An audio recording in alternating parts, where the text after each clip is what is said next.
साहिब गुरुद्वारे पर पाकिस्तान ने हमला किया था। पाकिस्तानी गोलीबारी में गुरुद्वारे को भारी नुकसान हुआ। गुरुद्वारे पर हमला किया गया, पाक की बड़ी साजिश थी ये। एलजी मनोज सिन्हा की ओर से कहा गया है। पुंछ के नंगली साहिब गुरुद्वारा पहुंचे हैं एलजी मनोज सिन्हा। उपराज्यपाल ने गुरुद्वारे में मत्था टेका है। नंगली साहिब गुरुद्वारे पर पाकिस्तान ने हमला किया था। पाक गोलीबारी में गुरुद्वारे को हुआ था नुकसान। गुरुद्वारे पर हमला पाक की बड़ी साजिश थी, तो ये एलजी मनोज सिन्हा की ओर से कहा गया है। और देखिए, ये वही गुरुद्वारा है जहां पर अटैक किया गया था, लेकिन जिस दिन अटैक हुआ उसके ठीक अगले दिन जब गुरुद्वारा खुला तो एक बड़ा संदेश गया, क्योंकि भारत और पाकिस्तान के बीच बढ़ते तनाव और युद्ध की गूंज के बीच ये एक पवित्र स्थल थी जिसकी आस्था ने ये साबित कर दिया कि कोई भी ताकत श्रद्धा को कमजोर नहीं कर सकती। पुंछ जिले में स्थित श्री गुरु सिंह सभा गुरुद्वारा, जो कि भारत पाकिस्तान सीमा के पास है, पाकिस्तान की ओर से किए गए एक जघन्य हमले का शिकार हुआ। लेकिन इस हमले ने न केवल गुरुद्वारे को नुकसान पहुंचाने की कोशिश की गई थी, बल्कि पूरे सिख समुदाय को एकजुट कर दिया।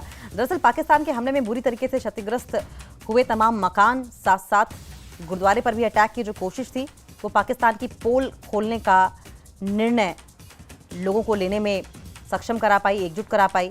और श्रद्धालु ने जिस दिन ये अटैक हुआ उसके अगले दिन ही फिर से पूजा अर्चना करके एकत्रित हुए और इस ऐतिहासिक गुरुद्वारे को सिख समुदाय ने दोबारा खोलकर ये संदेश दिया कि आतंक और डर के आगे श्रद्धा कभी नहीं झुकती। और वहीं पहुंचे हैं आज एलजी मनोज सिन्हा, जहां पर उन्होंने लोगों से बातचीत की और गुरुद्वारे में मत्था टेका। तस्वीरें हम आपको दिखा रहे हैं, नंगली साहिब गुरुद्वारे की तस्वीरें हैं, जहां पर देखिए एलजी मनोज सिन्हा पहुंचे हैं और इसी गुरुद्वारे पर पाकिस्तान ने अटैक किया था। पाकिस्तानी गोलीबारी में गुरुद्वारे को नुकसान भी हुआ था। गुरुद्वारे पर हमला एक बड़ी साजिश थी, एलजी मनोज सिन्हा की ओर से कहा गया था। तो देखिए, पुंछ वो इलाका है जो सबसे ज्यादा प्रभावित रहा है और पुंछ में ही ये गुरुद्वारा है। पाकिस्तान की ओर से ये हमला ऐसे समय में हुआ था जब भारत ने 22 अप्रैल को पहलगाम आतंकी हमले का करारा जवाब देते हुए ऑपरेशन सिंदूर को अंजाम दिया था। और इस हमले में 26 निर्दोष लोग मारे गए थे, जिनमें से अधिकतर पर्यटक थे।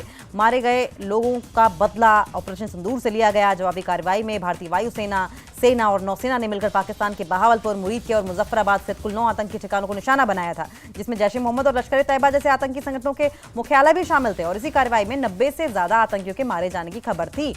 और उसके बाद पाकिस्तान ने क्या किया, फड़फड़ाने लगा, बिलबिलाने लगा और उसके बाद रिहायशी इलाकों को निशाना बनाना शुरू कर दिया। और पुंछ में बहुत ज़्यादा जो सिविलियंस थे वो मारे गए थे, आम लोगों को, मासूम लोगों को निशाना बनाया गया। और इसी कड़ी में ये जो गुरुद्वारा आप देख रहे हैं, इस पर भी हमला करने का जघन्य अपराध पाकिस्तान की ओर से किया गया था।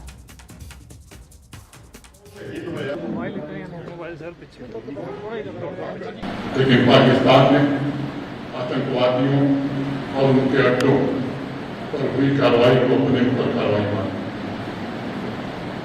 और फिर 6-7 की रात को ही 1 बजे रात के बाद, मुझे लगता है 1:30 बजे के आसपास, सबसे ज़्यादा प्रभावित ये पुंछ शहर और पुंछ है। जम्मू कश्मीर के विशेष रूप से सबसे ज़्यादा तबाही पुंछ में हुई है। रजौरी, पूरी सेक्टर, तंगधार, केरल, हमने अनेक बहुमूल्य जाने गंवाई है। ये कोई राजनीति का समय नहीं है। जो आर्थिक सहायता थी मोटे तौर पर गृह मंत्रालय, भारत सरकार की ओर से और जम्मू कश्मीर शासन की ओर से मिला करके और परिवार को 16 लाख रुपए दे दिए गए हैं। जो घायल थे उनका मुफ्त में इलाज, उनकी दवा दारू का इंतजाम भी प्रशासन ने किया। और जो अनुमन्य सहायता राशि है वो अभी मोटे तौर पर ये सच है कि मौत का कोई मुआवजा नहीं होता है। किसी को हम, किसी की जिंदगी हम वापस नहीं ला सकते, लेकिन जो की इस घड़ी में भारत सरकार और जम्मू कश्मीर प्रशासन पूरी तरह से उन परिवारों के साथ है, पुंछ के लोगों के साथ है, जिन घरों की बर्बादी हुई है, जिनके घर जुड़े हैं। अधिकांश घरों को जो तात्कालिक सहायता डिजास्टर मैनेजमेंट में होता है वो दे दी गई है। प्रशासन के हमारे साथी आइडेंटिफिकेशन और मूल्यांकन का काम कर रहे हैं। भारत सरकार से बात हुई है, उनके पुनर्वास रिहेबिलिटेशन का भी निश्चित रूप से इंतजाम किया है। एक बात मैं जरूर कहना चाहता हूँ, जिन लोगों ने शहादत दी है इस हमले में, उनके नेक्स्ट ऑप्शन, उनके परिवार के सबसे नजदीकी व्यक्ति को सरकारी नौकरी भी जल्द दे दी जाएगी। लेकिन एक एक बात हमें समझनी होगी, पहलगाम का जो हमला उसके पीछे की साजिश में जानी, जानबूझ करके हमला इस तरह से किया गया और जो धर्म पूछ करके लोगों को मारा, इस तरह की कार्रवाई वहां हुई, मंशा बड़ी स्पष्ट थी। पूरे हिंदुस्तान में धर्म के नाम पर कोई न कोई बंटवारा, विवाद था। इस पवित्र गुरुद्वारे पर भी जो हमला हुआ या पंजाब में जो हमला किया गया और उसके बाद जिस तरह से दुष्प्रचार किया गया, तो उसके पीछे भी साजिश यही थी कि हिंदू सिख मुस्लिम आपस में पड़े। भारत के लोग संकट के समय में सदैव देश के साथ खड़े रहे और खासतौर पर सिख कौम जो जब भी देश पर खतरा आया है, मुझे लगता है कि गुरुओं ने आपको यही प्रेरणा दी है कि राष्ट्र सुरक्षा सर्वोपरि है और काम आपने सदैव किया है, पूरे देश को आप पर करो। बाकी जो मेमोरेंडम दिया गया है ध्यानपूर्वक पढ़ा है, उसमें अस्पताल की उचित व्यवस्था, जिनका नुकसान हुआ है उनका पुनर्वास रिहेबिलिटेशन कैसे हो, ये काम निश्चित रूप से किया जाएगा। इसकी योजना बनाई जा रही है। तो तस्वीरें ये आपकी टीवी स्क्रीन पर आप देख रहे हैं। देखिए, गुरुद्वारे के बारे में अगर बात की जाए तो पुंछ में सिख समुदाय के 25 से 30 हजार लोग रहते हैं और इसी शहर से करीब 6 किलोमीटर दूर पर शांत पहाड़ी की तलहटी में स्थित नंगली साहिब गुरुद्वारा है, जहां पर आपको बताए लंगर लगाया जाता है गरीब लोगों के लिए, जरूरतमंद लोगों के लिए। भारत के सबसे प्राचीन सिख तीर्थ स्थलों में से एक माना जाता है। हमारे सहयोगी मुनीश भी हमारे साथ जुड़ेंगे, लेकिन इसके पहले आपको बता दें कि गुरुद्वारा परिसर में लगभग 70 कमरे हैं, एक विशाल लंगर हॉल है और धार्मिक भवन है ये। यहाँ हर धर्म और जाति के लोग दर्शन करने के लिए पहुंचते हैं, जिससे कि यह स्थान सांप्रदायिक सौहार्द का प्रतीक बन गया है। मुनीश, इस सांप्रदायिक सौहार्द के प्रतीक को पाकिस्तान ने टारगेट करने की, हमला करने का जो जघन्य अपराध किया है, उसका मुंहतोड़ जवाब तो हमारी सेनाएं दे ही चुकी हैं। लेकिन अब जब मनोज सिन्हा वहां पर पहुंचे हैं तो क्या है हालात वहां पर, किस तरह का सेंटीमेंट दिखाई दे रहा है सिख भाइयों में? जी अंकिता, जैसे ही मनोज सिन्हा वहां पहुंचे तो एकदम जो है बोले सोनियाल सत श्री अकाल के जो है जयघोष लगने शुरू हो गए, क्योंकि लोगों में काफी उत्साह है।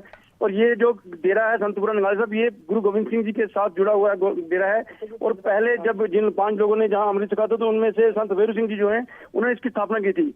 और ये करीब 350 साल से पुराना डेरा है और जहाँ पर जो है सांप्रदायिक सौहार्द आज तक बरकरार है। हिंदू मुस्लिम सिख सभी लोग आते हैं और जहाँ पर जो है बड़ी संख्या में लोगों के ठहरने की व्यवस्था है। उस दिन भी जिस दिन जहाँ पर गोलाबारी हुई, पुंछ शहर के लोग, जो कि शहर में ज्यादा गोलाबारी हो रही थी, तो काफी संख्या में सैकड़ों लोग जो है वहाँ शरण लिए हुए थे। जब वहाँ पर गोलाबारी हुई, कम से कम 2 गोले जो है गुरुद्वारे के ऊपर फटे और कुछ गोले आसपास आके गिरे।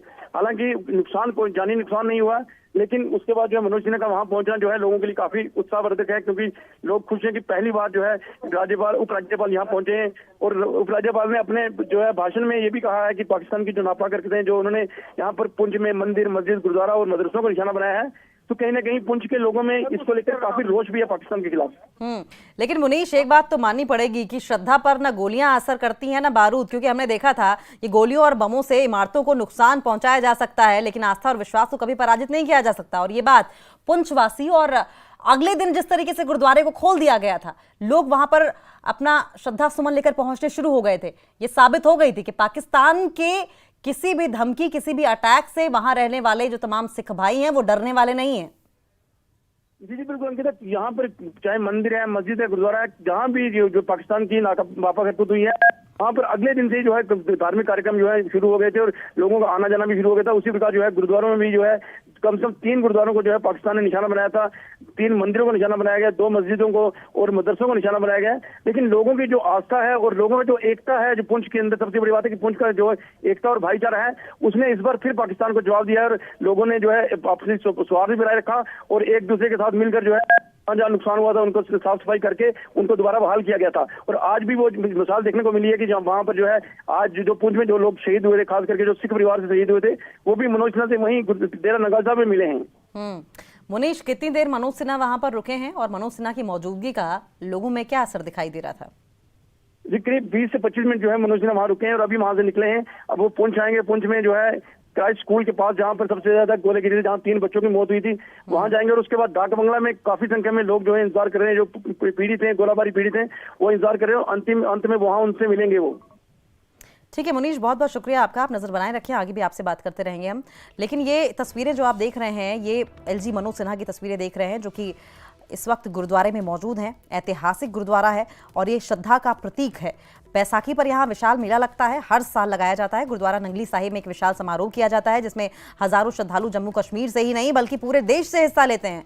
और इस आस्था के प्रतीक को पाकिस्तान की ओर से दहलाने की कोशिश की गई थी, टारगेट किया गया था, नुकसान पहुंचाने की कोशिश की गई थी। यह आयोजन जो यहाँ पर किया जाता है वो केवल खालसा पंथ के जन्म दिवस की याद दिलाता है, बल्कि सामाजिक और सांस्कृतिक एकता को भी मजबूत करता है। तो देखिए किस तरीके से अपने पुंछ दौरे के दौरान उपराज्यपाल मनोज सिन्हा सेना ब्रिगेड मुख्यालय भी पहुंचे, जहां उन्होंने जवानों से मुलाकात की, उनका हौसला बढ़ाया। ऑपरेशन सिंदूर की सफलता पर जवानों को मिठाई भी खिलाई थी।